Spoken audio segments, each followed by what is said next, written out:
Because of my passion for online entrepreneurship and in believing the impact we can make if we can all discover our purpose and do what we love, the Passion and Purpose podcast was born. I hope to share more inspiring adventures with you along with the people who have been there and done that. Welcome to the Passion and Purpose, everyone. And here we are again for another exciting episode with another special guest, Mr. Nuno Ferreira. Well, let me tell you a little bit more about Nuno. He is a historian that used to do tours until COVID-19 hits in March 2020.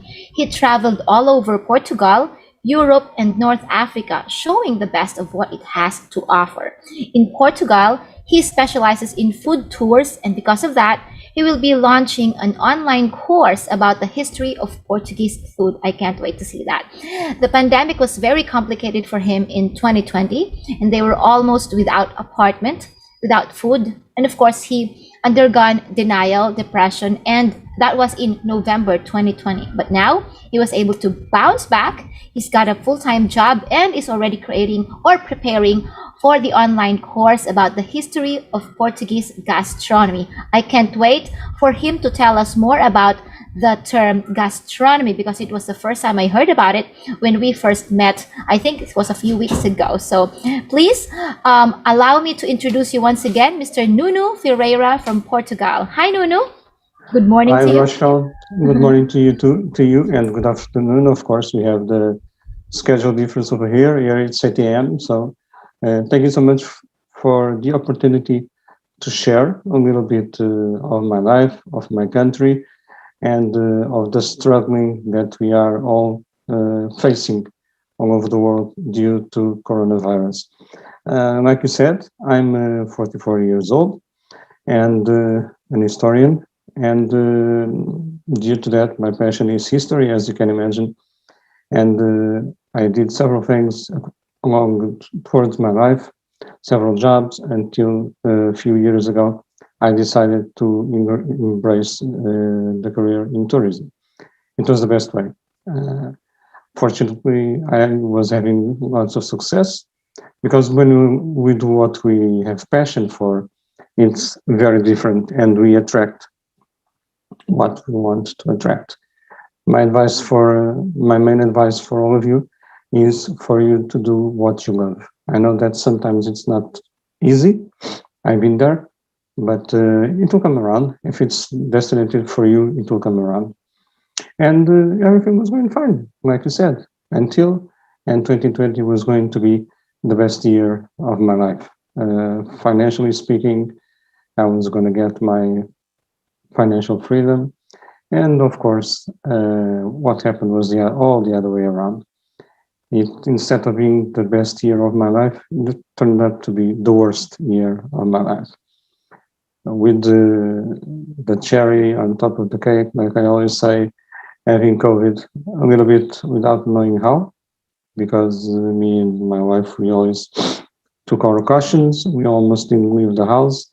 And in November, we were caught in the middle of the second wave. We are now in the third wave in Portugal. And for me, it was very light, not that much, but for her, it was not. Fortunately, she didn't get to be hospitalized or intubed. So at least that was good. But it was truly complicated. And sometimes even today, we feel some sequels, although almost done. We don't have almost anything. I sometimes feel with slight headaches, which I never had before until I got COVID in my life. And yes, I did not knew what was a headache. And some stabbing in the chest that is already gone. And she's better also. So my advice to you, please try not to get COVID. Okay, I know it's difficult, but try not to. It's not a flu. Okay, but after that, as you said, after that horrible year that I was able to pass with the help of my wife, with the help of my mother-in-law, with the help of my parents, my friends, our friends, it would not have been possible to go through without their help. We just went worse because our families and friends were able to help us financially. We were that lucky, so we didn't starve. We didn't get without the apartment, although we had to buy one in the middle of the pandemic. So you can imagine how challenging that was. Sorry. And well, but it's done, and we are alive, and we are stronger. So now, projects for the future. I hope to maintain the full-time job. If there's one thing that I learned is that it's very nice to be an entrepreneur, and it's very nice to be a businessman. But if we don't have a fund, let's put it this way, that allows us to live for 3 years, which is almost impossible, as you know. And we need to have another kind of work that allows us to do the rest. That's what I'm doing. I'm moving forward. And of course, due to COVID, I was out of a job, and she was also. We're not entitled to receive any kind of support. If we were in a company, it would be a different subject, different issue. So right now, like you said, I'm turning around, going back to be a little bit of what I was. And I always saw the glass half full, not half empty. And I always said that I did not have time to get sick or depressed. So that is coming around again, but without forgetting always what I've been through last year. Wow. Much more humble and much less cocky. And I thought I knew it all and everything. It's part of our life, but I don't. And now I'm doing a full-time job, like you said, in the IT area in Portugal. We are all, most of us, working from home. Portuguese government approved yesterday a bill that decides that home office is mandatory in Portugal until the end of the year due to the pandemic. So it will be here to stay eventually. And at the same time, I'm developing several personal projects. Tourism, we have no idea what's going to happen. We are speaking in between each other, but it's a little bit in the dark with no perspectives. The only thing that we are trying to do something is internal market for Portuguese, because all over the world and in Europe, especially inside European Union, the citizens of each country are advised not to travel unless it's strictly necessary, especially even with the vaccination. That's right. Can you tell me about that project, Nuno? Because when we first met, you were talking about gastronomy, and I was very curious about the term. I looked it up, and now I understand what it is. But maybe some of our viewers or listeners don't know what gastronomy is. Can you please tell us more about it? Gastronomy is a more fancy way, let's put it this way, to say food, and it's also the subject. Like we have history, we have archaeology, we have it's more it's like a little bit the discipline, but it's a different way, a different word, a synonym for food. Okay, and in Portuguese is gastronomia, and I'm launching. It's hard work, the digital, as you know, much better than I do, because we all think that digital is instant money, but it's not. And it's hard working after it pays off, I'm sure, if we have the right idea and the right product with the right support. So what I'm doing is that I'm creating an online course, and that is destined to go through all over the world. Why? Because, like you said, I specialized in food tours. I'm a tourism professional. And I did that because I have a history degree, okay, and that allowed me to work in the area. And so I turned up to enjoy very, very much the history of Portuguese food. Yeah, can you please tell us the sorry, I have to. Can you please tell us the difference, or not the difference, the relationship of Portuguese history and food? Because I think most people need to know more about that. They need to be more educated in terms of Portugal's history and food. Why are they related? Well, I truly believe that it is not only in Portugal, but all over the world, but especially in Portugal, because we value a lot our food. We are a very small country, only with 10 million people, but we did extraordinary things all over the world, as you all know. We did the Discovery Age, for example. We went there to the Philippines. Yes. Fernando Magalhães, not under Portugal, under Spain. He was killed there, but he was Portuguese. And we were the first Europeans to reach Macau and China and Japan. So we are always traveling all over the world due to main endemic problems that we have here in the country, like scarcity of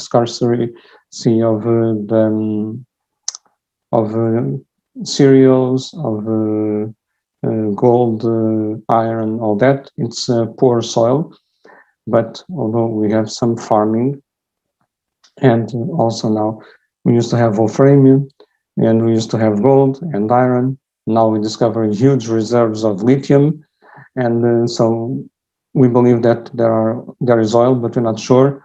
So it's not yet sustainable to be explored, and I'm glad, because we depend a lot on tourism and in the Atlantic shore. So it's preferable to have tourism than to have oil platforms, I believe.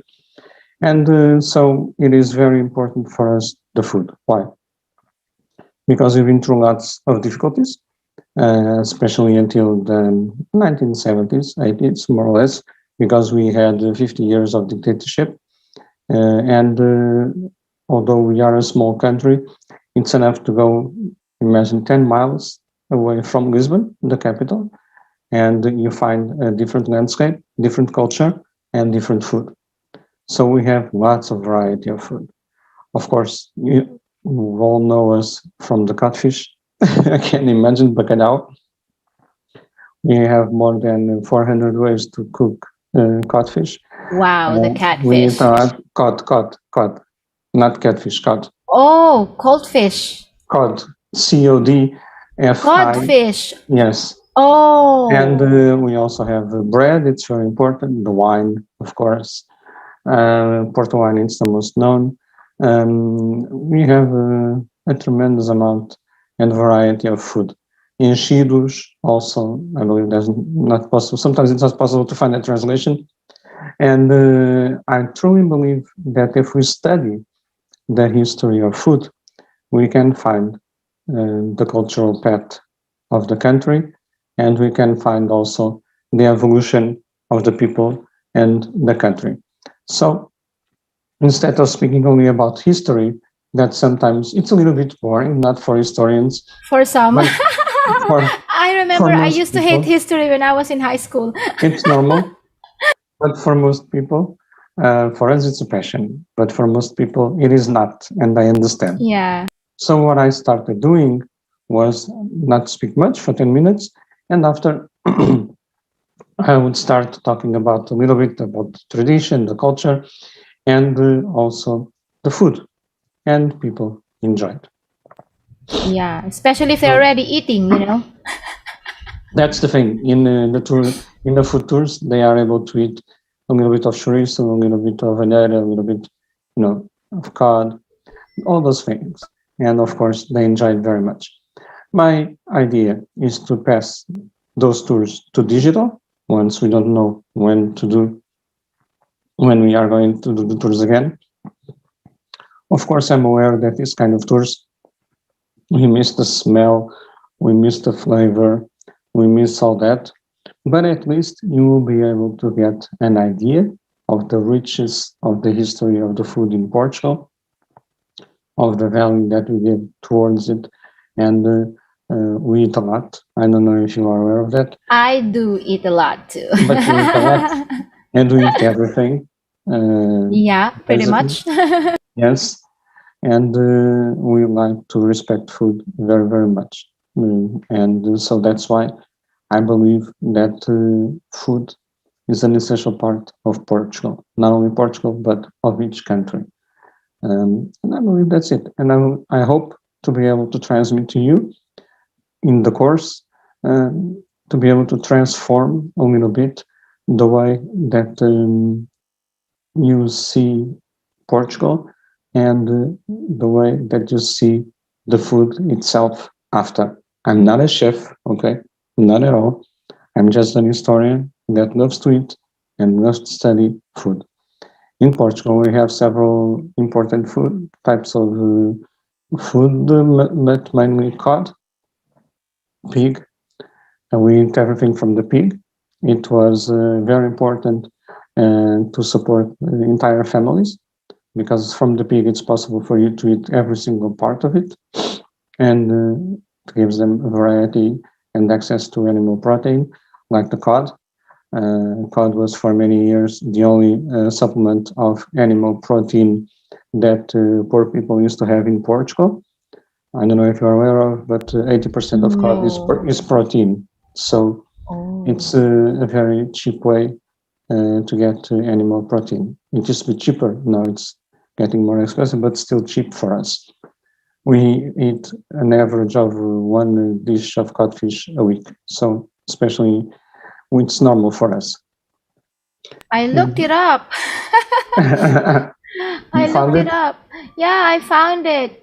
And I don't think I've seen this one here in the Philippines.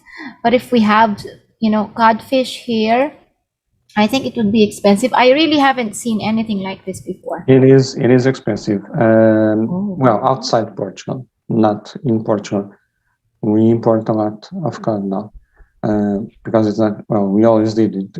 We don't have it on our shores, as you can imagine. So, but that will be for the course. I hope I at least make you a little bit more curious about the history of cod, for example. It would give me the possibility to do only a course about the history of cod.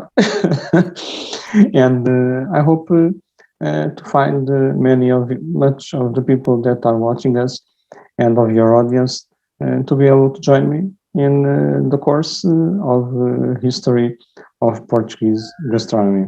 And who Yes, knows, as soon as this is over, you will be able to travel here. I I would love did, that. you included, you are invited, by the way. Thank you. And I hope I used to work especially with North Americans, but also received some customers from Asia and especially Philippines and Singapore and China, of course. But let's see what it will happen in the future. But the course will be there. It will be always uh, available for you. And the good thing about this is that, of course, I have a class, I can teach live. The classes will not be recorded due to privacy issues, but you can all watch live. We have the different schedule, but everything is manageable. And but if you don't want, you will receive only the presentation, and you can learn from it. And I can give you a receipt or two about each dish that we have about each food also. So, but I Yeah, believe it can be the difficult to recipe. find some ingredients for you. I don't know. Yeah. Well, Nunu, can you tell us who are the people that might, be interested in your course? Because I was thinking like other historians, from other countries that are also interested in food. Maybe they wanted to do they wanted to do similar things, the same thing that you're doing. Tell the people about the history of their country through food or through gastronomy. Is that something that you're also thinking about? Yes, I'm thinking about, of course, the general public, people that might be interested. But my main focus here is, of course, colleagues all over the world. That because the course will be taught in English and in Portuguese, and I'm thinking about historians that are doing some research. I'm going to include a service that will be coaching private to each person. For example, how to do gastronomy tours or how to research a specific type of food, for example. And I can help you also with that, besides the course, besides the general course.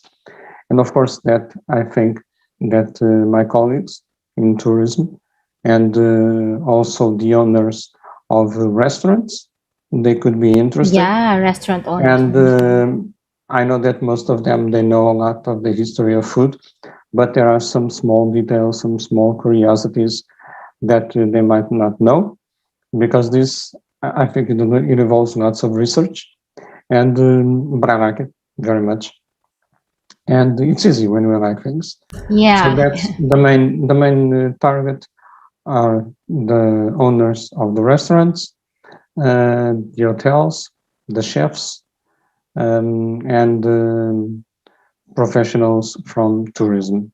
Those are the main, and historians, of course. Those are the main public targets that I think it would be possible. And of course, one thing leads to the other. And if they are not interested in Portuguese food itself, they can hire me to research on other subject related with the history of food. Wow, amazing. In fact, I'm already, imagining um, the kind of business model that you have and how, people in the food industry can be interested about that. Well, how do you think you can bring one person to the history? How can you make them travel through time, through the course, or through food, through the course that you will be offering? Well, first of all, imagination, and in tourism we live a lot from imagination. I always have the habit of showing people, for example, a very practical idea that I used to do before COVID was to, when I used to walk along Lisbon, I always brought with me some pictures or some videos how Lisbon was before the earthquake of 1755, for example, Wow. or how Lisbon was in the 1940s. And I did that all over the country. And of course, through food, I'm going to do the same. But the most important thing is that I'm going to try to make them feel the same passion as I do. I don't know if I'm speaking with passion. I believe so, but you Yes, can you tell are. me. And if we speak with passion about something, it will be not only much easier, but I believe that the people, like you said, they easily apprehend what we are saying, and they easily will get involved and more curious and more transformable, let's put it this way, to what we are teaching. And don't forget, a teacher is not a teacher, is an internal student. That is my main motto. And I learned this from a person, very important one for me. She's also a teacher. And her name is Kavita, and she's from India. And I learned that from her. So I guess she's totally right. A teacher is an eternal student, and that's my main goal. I want to be learning all the time. And with our students, we learn a lot and we improve Yeah. a lot. That's the way that I try, like I did with my customers in tourism, the same. Yes, That's that's right. why I believe it is possible to bring, although it's digital, it will not be the same as in person. But going through all this after, I hope to be able to include uh, some of you to come to Portugal and experience what I'm teaching. That's my main goal, for you to come to Portugal, and if possible, in a very humble way, for me to be somehow an ambassador of Portugal about especially obvious food. Amazing. Remember I told you earlier that I used to hate history. It was I know. only when I was in, I think, my early or late 20s that I started appreciating history. Of course, the Philippines, for example, the history of Philippines, the history of other countries, and how the countries came to be. It was because of visualization, but what you offer is not just visualization, because you said you normally get, take pictures with you, pictures of Lisbon, for example, in 1945, in 1970s, or in, whichever year you have, and then you show them to your customers, you show them to the clients. And what's most amazing is that you have the food, you can like you can bring them back to time with the taste, with the five senses. They can just not see it. They can just not, listen to, to the waves of the water or whatever. They can still taste it. They have that privilege. Now, considering the difference in time, for example, codfish that was cooked in 1920s versus codfish cooked using a whatever new technology, for example, in 2021, what would be the difference? Or is there other restaurants in your country that are cooking the old-fashioned way that your clients can still taste from? Yes, the good thing about codfish is that everything is very simple. But of course, we have our Michelin chefs, which are very, very good. I don't know if you heard about it, but I don't want to be mistaken. Please let me know if somebody watching this after, let me know if I'm mistaken, but I believe I'm not. I think you all know Gordon Ramsay, right? Oh, yes. He's Portuguese? No, he's from United Kingdom.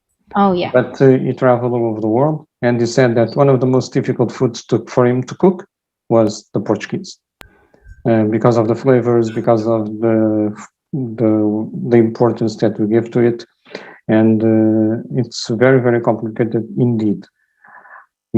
Myself, I don't cook that much. I'm going to be honest with you, but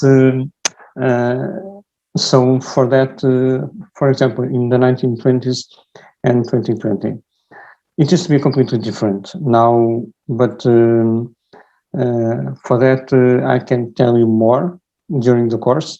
But now I can tell you that we have the high cuisine, like in most countries, and we have very known chefs, José Vilés or Lubomir Stanisic.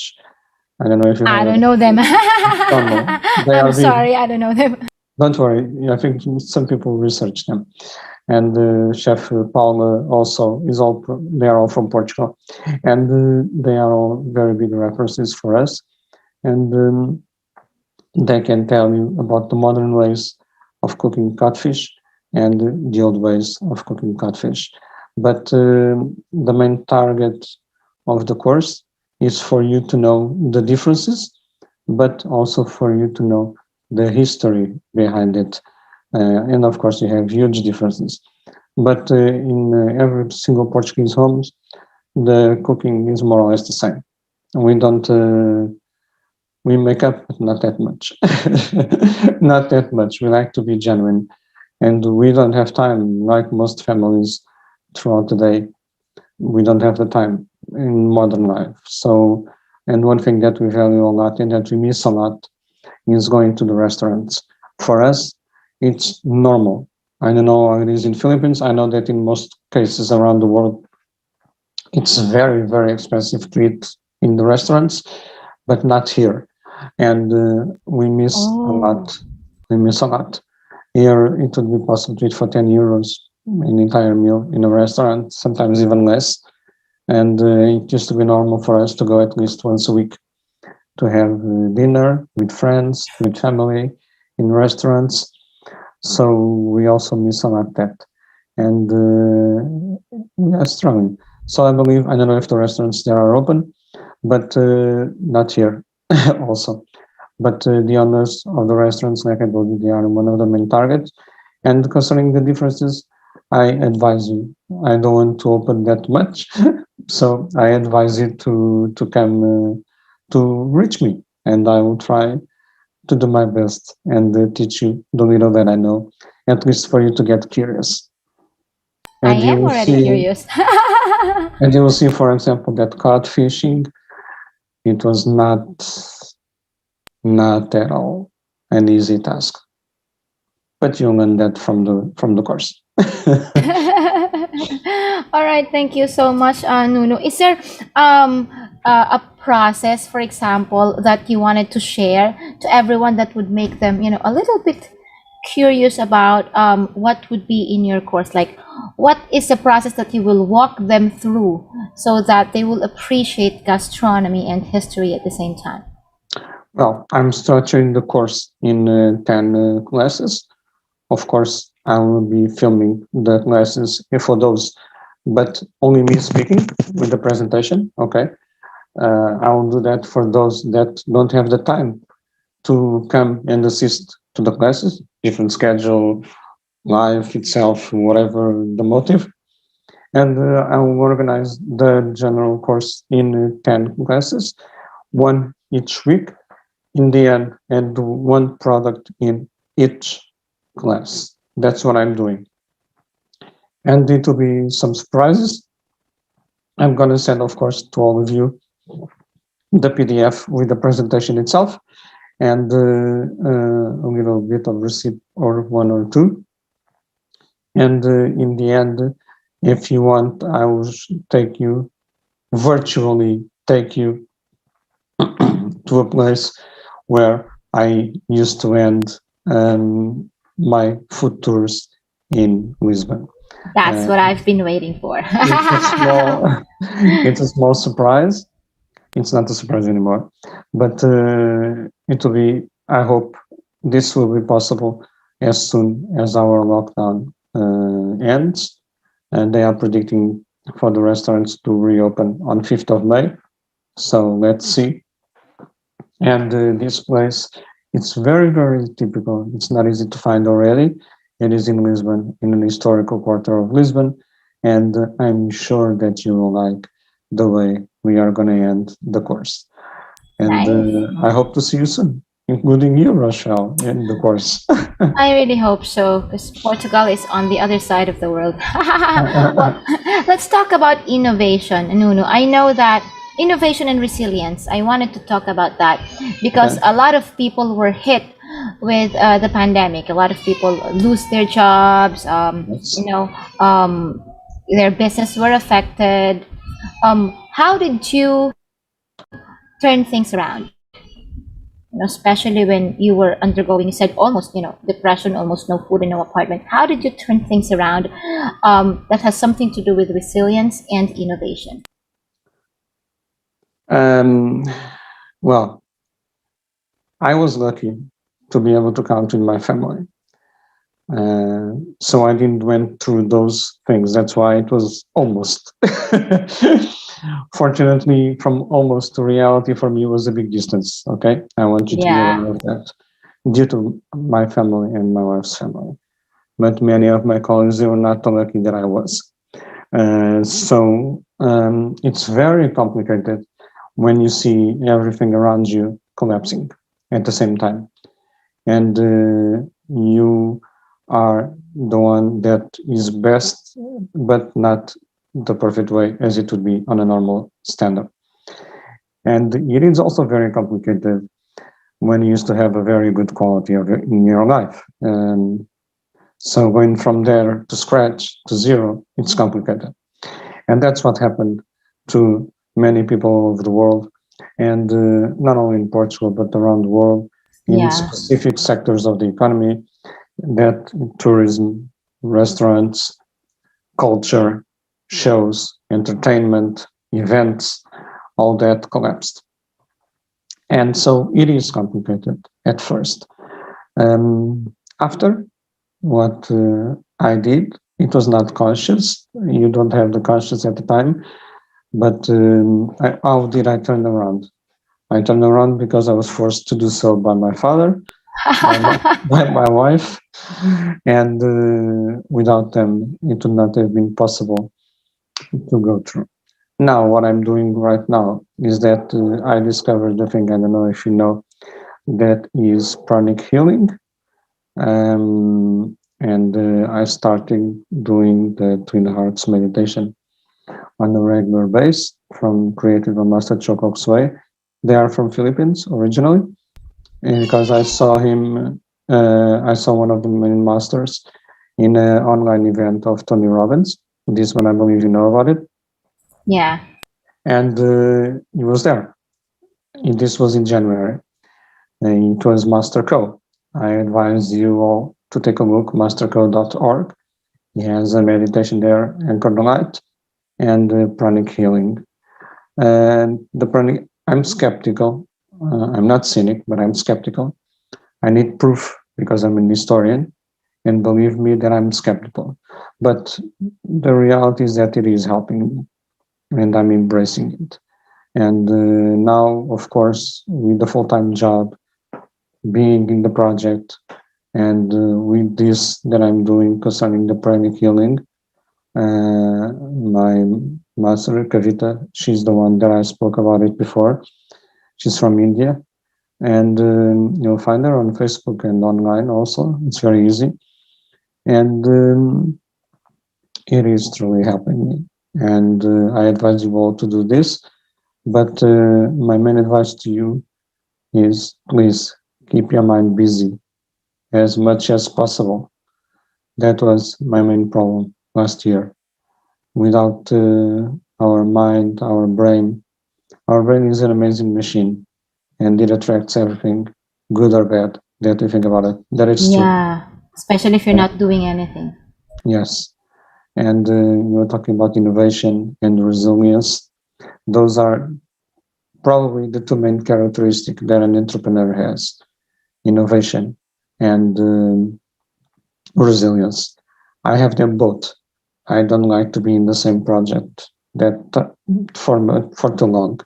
I need to innovate. I need to have freedom, to have all that I think you all entrepreneurs know what I'm speaking about, but it's difficult sometimes to put it in words.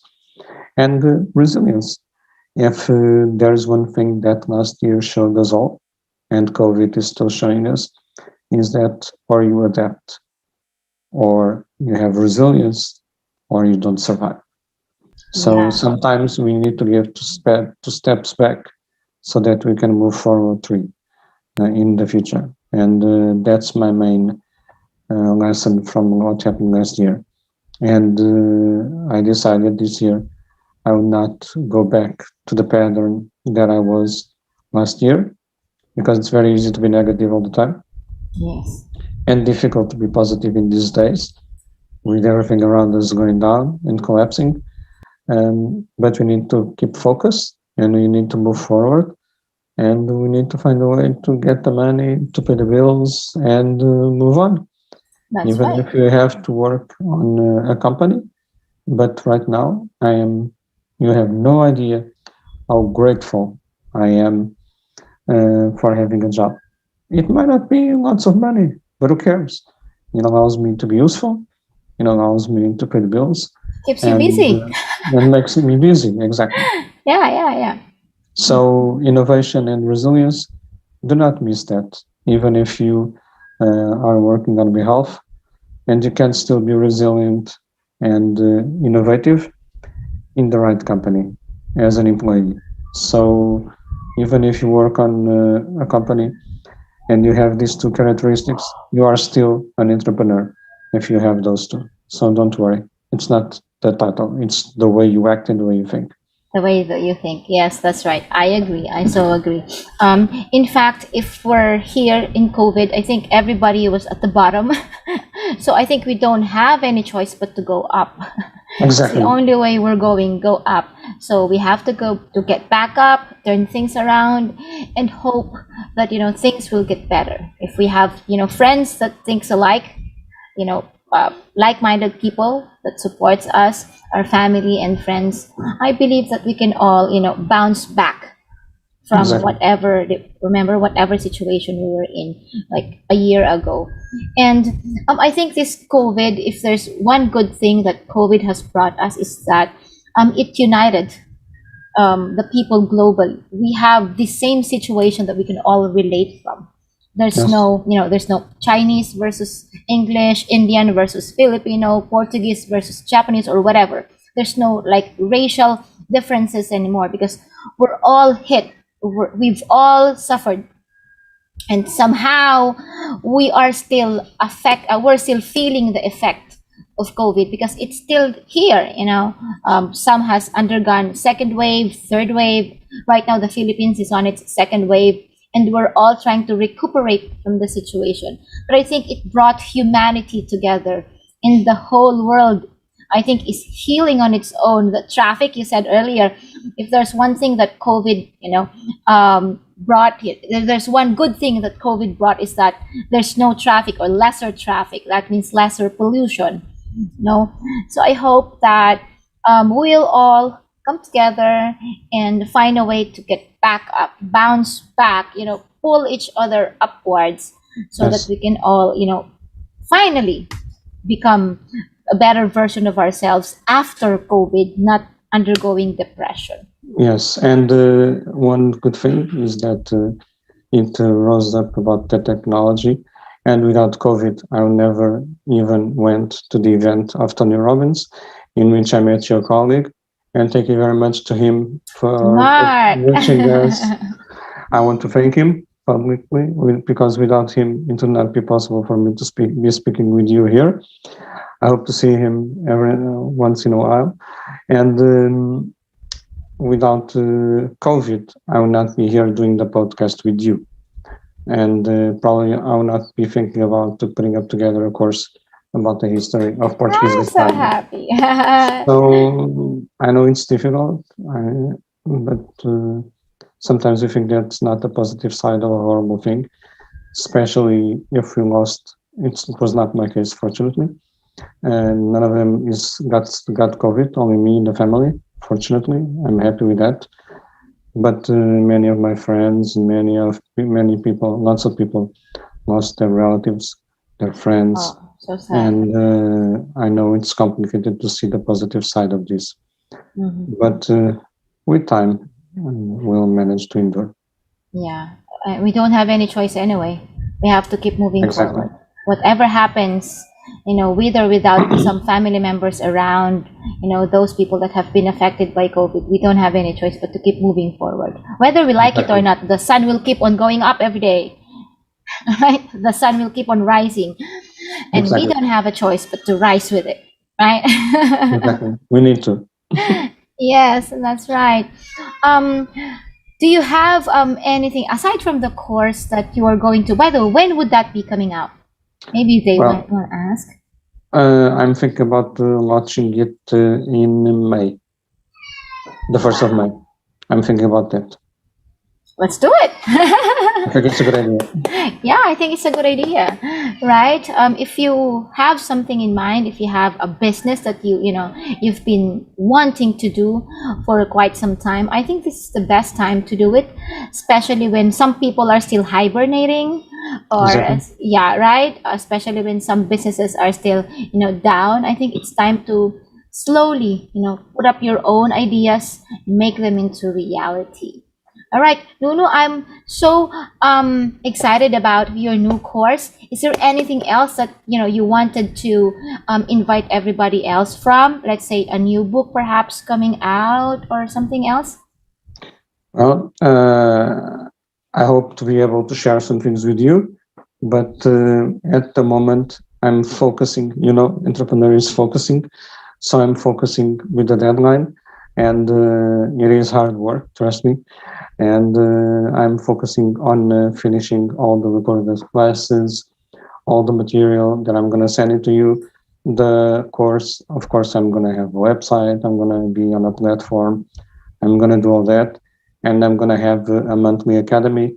I believe that's the main reason. Also, after the course, you can be enlisted with a fee, a monthly fee, and you can have access to things that it would not be possible for you to have otherwise.